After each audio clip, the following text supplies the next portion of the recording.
Olá pessoal, tudo bem? Eu sou o professor Wesley e estou aqui hoje para lecionar a disciplina de Gestão de Custos e Formação de Preços na exportação e importação.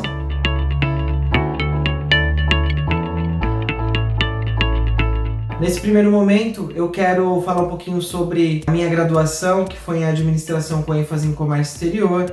Mais tarde eu fiz pós em Gestão Integrada da Logística e depois MBA em Gestão Empresarial pela FGV. Para que vocês entendam um pouco da minha vivência prática, o professor trabalhou desde indústria química até trading company, agente de carga, despachante aduaneiro. Então, como eu passei por diversas empresas nesse aspecto, eu consigo ter uma visão processualizada muito interessante para dividir com vocês. Essa vivência prática que eu quero levar para vocês, juntando as técnicas que vocês vão aprender no decorrer do módulo. Eu espero de verdade que através desse conhecimento vocês possam se tornar profissionais melhores com esse material e aplicar isso no dia a dia de vocês. Então vamos começar um pouquinho a discorrer sobre quais são essas questões que a gente tem que prestar atenção para formar o custo e posteriormente o preço numa exportação, por exemplo. Nós temos que entender que existem três pilares nesse processo: os custos variáveis, os custos fixos e os custos ocultos. Esses três pilares, eles definem em qual momento e as responsabilidades de quem pagar e quando pagar. Quando a gente fala de custos fixos, nós estamos falando basicamente que são aqueles custos que já carregam o processo. Para que o processo de exportação aconteça, é necessário que esses custos fixos apareçam. Assim como para uma possível situação onde tem um custo de armazenagem, isso já é um custo variável, porque nem sempre vai ter o custo de armazenagem. E o tempo, o período que a carga está, por exemplo, em águas, num navio, é considerado o custo oculto, que é um ativo que está ali em águas e não está ainda gerando receita.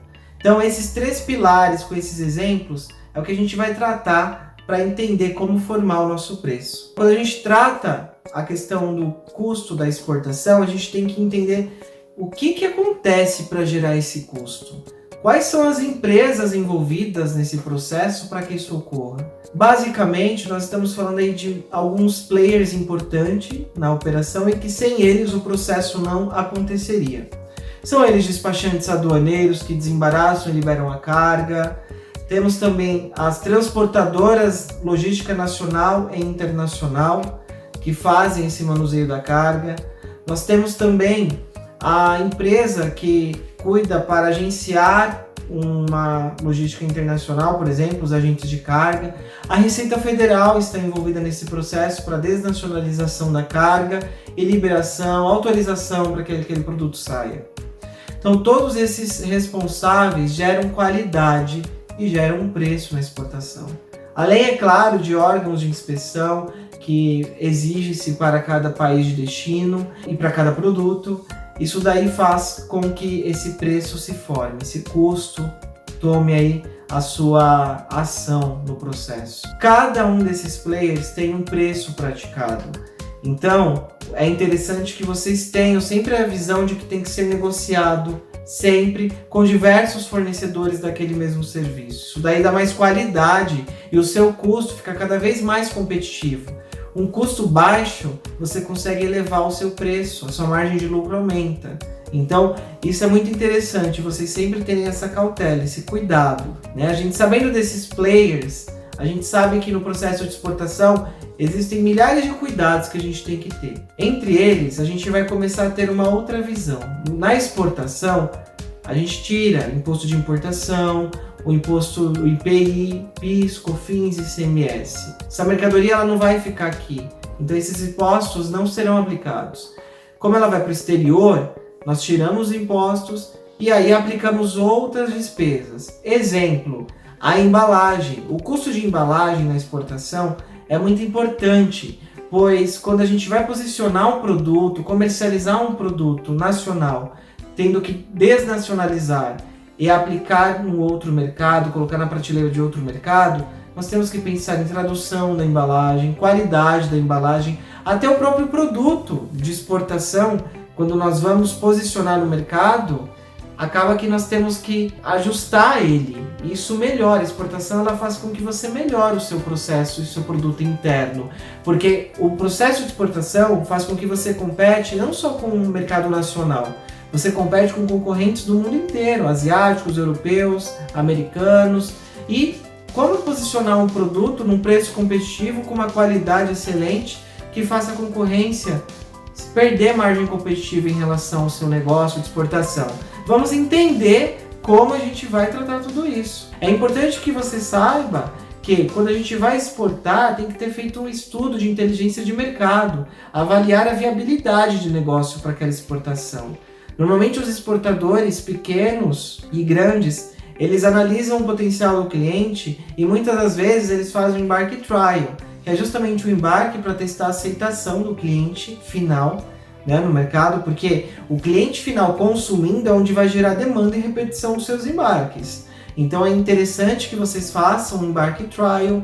Com esse embarque trial, que seria um embarque teste, você vai fazer todo esse estudo, levantamento de inteligência de mercado, em qual preço eu tenho que praticar naquele mercado, e aí sim você vai realizar aquela exportação depois desses levantamentos.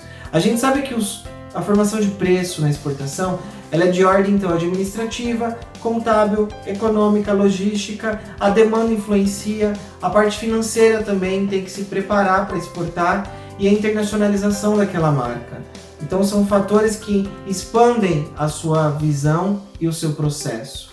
É interessante que todos esses pontos abordados, eles vão te fazer o produto melhorar no momento que você pegar aquele produto de mercado interno, exemplo, uma caneta, você vai pegar essa caneta e vai começar a exportar, vai levá-la para o exterior. A partir desse momento, dessa decisão, você vai ter que pensar numa embalagem específica, no design dela, se de fato é um design que compete com aquele do exterior, aqueles concorrentes que já estão naquele mercado, e aí então você começa a ajustar todas essas questões para posicionar o seu produto. Sabendo dos players, sabendo do processo, como a gente vai saber se o nosso fluxo é o ideal para gerar lucro?